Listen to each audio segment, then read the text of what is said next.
اور آپ کہہ دیں کہ تمام تعریف اس اللہ تعالیٰ کی ہے جس نے نہ اولاد بنائی اور نہ بادشاہت میں کوئی اس کا شریک ہے اور نہ کمزوری کی وجہ سے اس کا کوئی مددگار ہے، اور آپ اس کی بڑائی بیان کریں، خوب بڑائی بیان کرنا۔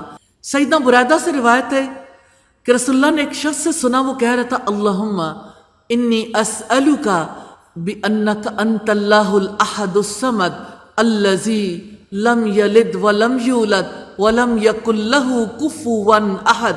یا اللہ میں تجھ سے سوال کرتا ہوں کیونکہ تو ہی اکیلا اللہ ہے، بے نیاز ہے، جس نے نہ جنا نہ وہ جنا گیا، نہ اس کا کوئی ہمسر ہے۔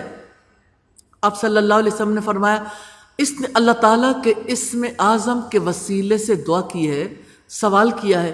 جب کوئی اس کے وسیلے سے سوال کرتا ہے تو اللہ تعالیٰ دیتا ہے، اور جب کوئی اس وسیلے سے دعا کرتا ہے تو اس کی دعا قبول کرتا ہے، یعنی اللہ سبحانہ و تعالیٰ کو اس کے اسم اعظم سے پکارنا۔ تو یہ دعا ہے جو مقبول دعاؤں میں سے ہے۔ آپ جب کبھی کوئی دعا کرنا چاہیں اس دعا کے ساتھ دعا کریں گے، اللہ سبحانہ و تعالیٰ ضرور قبول کرے گا انشاءاللہ۔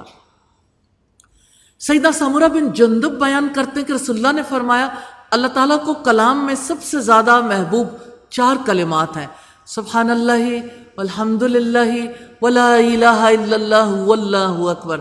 پاک ہے اللہ تعالیٰ اور تمام تعریفیں اللہ تعالیٰ کے لیے ہیں، اور نہیں کوئی معبود سوائے اللہ تعالیٰ کے، اور اللہ تعالیٰ سب سے بڑا ہے۔